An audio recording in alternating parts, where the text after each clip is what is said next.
Hello, everybody, and welcome back to the Physician's Mind podcast. Today, we've got a special guest. David is an incoming premed at Arizona State University, and he's got 9 questions to ask so he can optimize his journey. David, how are you today, my friend? I'm great. How are you? Good, good. Thanks for being here, David. I'm looking forward to answering some of your questions and helping you out here. So, if you are ready, let's get right into it. All right. So now that I'm going to be a freshman in college, what are some things that I should not do or be careful of? This is an easy one. So, as a freshman in college, especially as a pre-med, no partying until you're certain that you're caught up on your school and confident on your knowledge. Make sure everything is squared away before you go out to any events, any football games, any parties, whatever. And also, don't isolate yourself or be afraid to meet new people. Put yourself out there and network. Always be sure to be the guy that is talking to people, and don't be afraid to send cold emails for research, jobs, and shadowing opportunities, because that is what's going to get you the opportunities to move ahead. So work first, party later, and don't be afraid to put yourself out there. Okay. All right. So for my second one, do you have any advice on like the best ways to study? Yes, yes. Some of the keys to studying success as a pre-med, in my experience, were making sure you were in a distraction-free environment where you were completely alone in a quiet space, conducive to something called deep work. And deep work, as defined by Cal Newport, is something that is a cognitively demanding task that is conducted in a distraction-free environment of complete concentration. You will be more competitive if you are able to master complex things quickly and then produce at an elite level. So in your case, you'll be able to master complex topics like organic chemistry very quickly and then perform on that test and get that A plus. Over time, those are the skills you're going to develop with these optimal study techniques. And there are a few things that you should keep in mind as you begin to form your study sessions. And that is spaced repetition, the Pomodoro technique, rigorous practice questions, and active recall. Quick little description of each of those here. Those are some of the science-based techniques that I've used over the years to optimize my success in my studies. And basically, spaced repetition is just reviewing information at an increasing interval over a long period of time. It kind of helps you move facts from the short-term memory into the long-term memory, and it hits your brain with the same info just before you're about to forget it. So spacing things out counteract the forgetting curve. Spaced repetition is the classic technique. Pomodoro technique. That's basically like going into a study session with a plan to implement short breaks. I used to do 30 minutes on, focused hardcore studying, 5 minutes off. I'd get up, I'd move around. I wouldn't really go on my phone too much, but I'd have a snack, whatever. And then you do that for 2.5, 3 hours, and then boom, you've got a solid study session done. Oh, And then other than that, you want to do practice questions, especially those that mirror the exam format that you're going to be taking, because it reflects your understanding, helps you identify weak areas, and then you can train your brain to apply knowledge that you've learned rather than just regurgitate things out. And then, of course, active recall, right? Instead of just passively reading things and highlighting them, you're going to be able to quiz yourself from memory with this technique. And that is what forces your brain to retrieve the info that you need to retrieve for the test, strengthen your ability to remember it later, and then rock the exam. So that's it, David. Get in a that's focus space, put that phone away, and use some of these science-based techniques, and you'll get the A plus every time. sweet. Yeah, you told me to do the practice questions at the hospital when we met, and I've been doing them. They're working. They are It's working. key. It's key. Yeah, it You got to is. do practice questions. Yeah. So if you ever felt like giving up, what did you do to like overcome that? So this is something that I was able to circumvent from the get-go, and I actually never had to deal with the problem of wanting to give up. But why is that? From the beginning, I had a deep-seated why behind why I was going to pursue medical school. I knew exactly why I wanted to go to med school, and I knew what it would take. And it was that deep-seated reason that enabled me to push through the challenging times. And those are challenging times that you're inevitably going to face. But there were those tough times. There were the late study sessions. There was the stress. There was the overload of work. But I wanted to become a doctor so bad. It was kind of a combination of a couple things. I had a really deep-seated curiosity for understanding the nature of life. I really enjoyed studying anatomy, and I wanted to learn as much as I can. And then I also had a history of a knee surgery.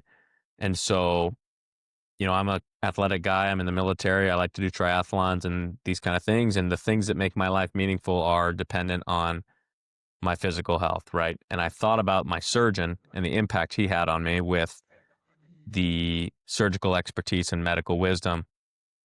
Without that, I wouldn't have been able to do the things that made my life meaningful. So I thought about that, and I thought about how much I love studying and learning.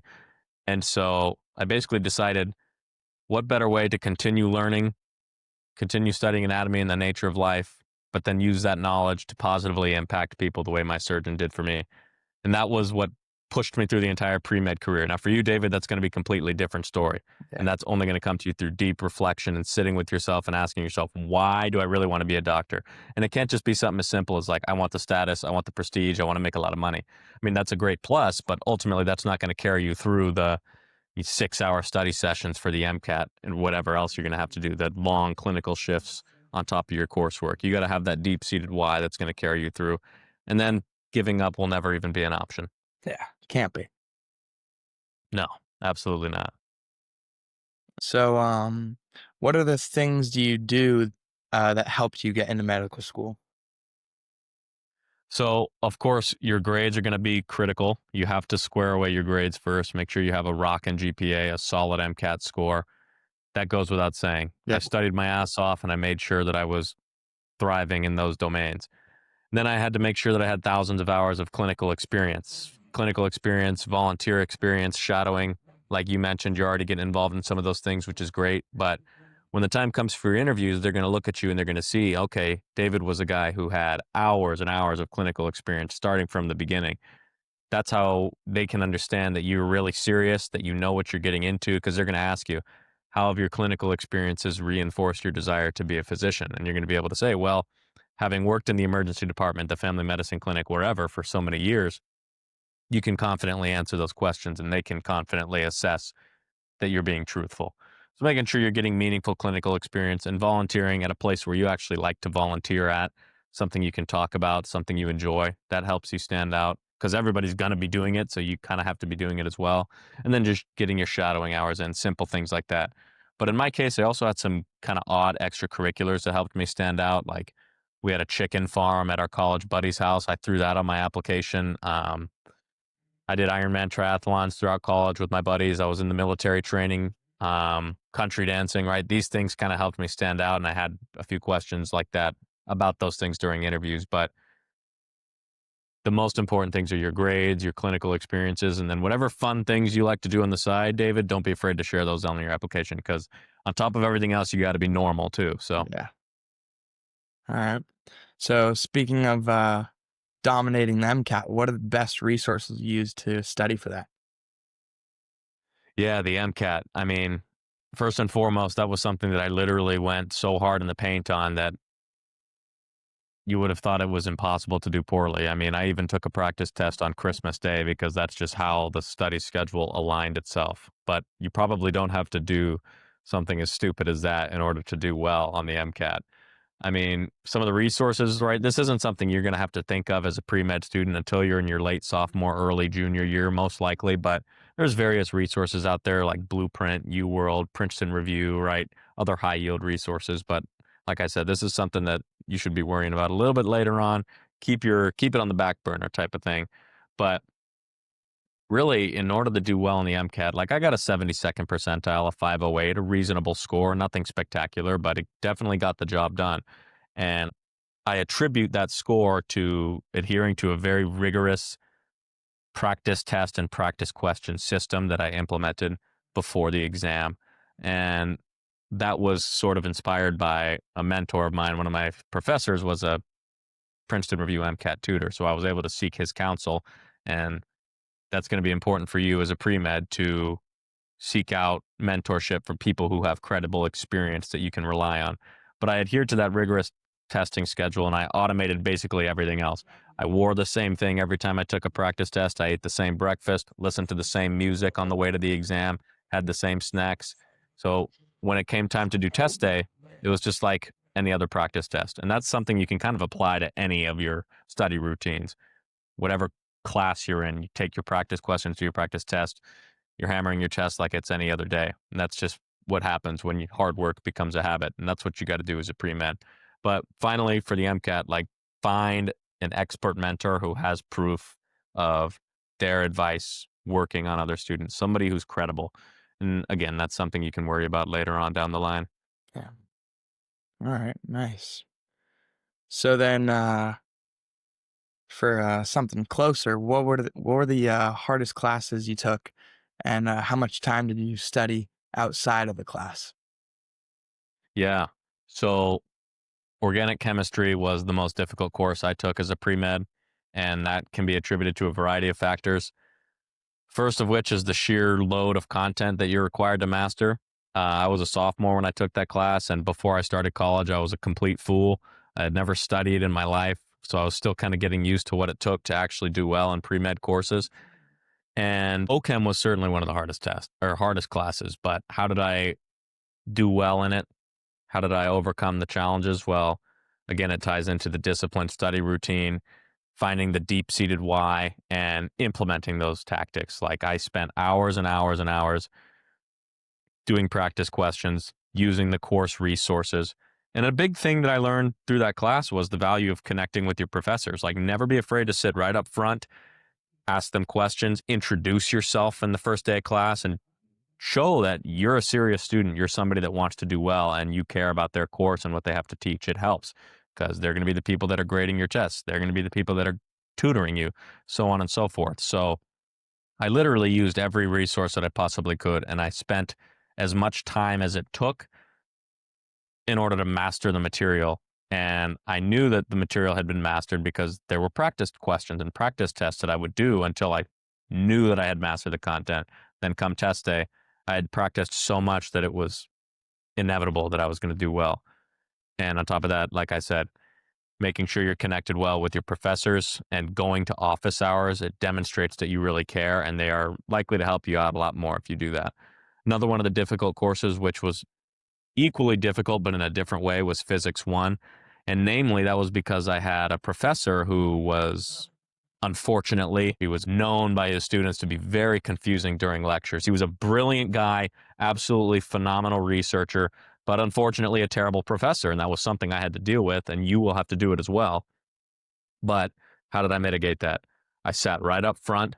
I asked questions. Even if I didn't care about the subject, I would ask questions before and after class. I would show an interest in what the professor had to teach.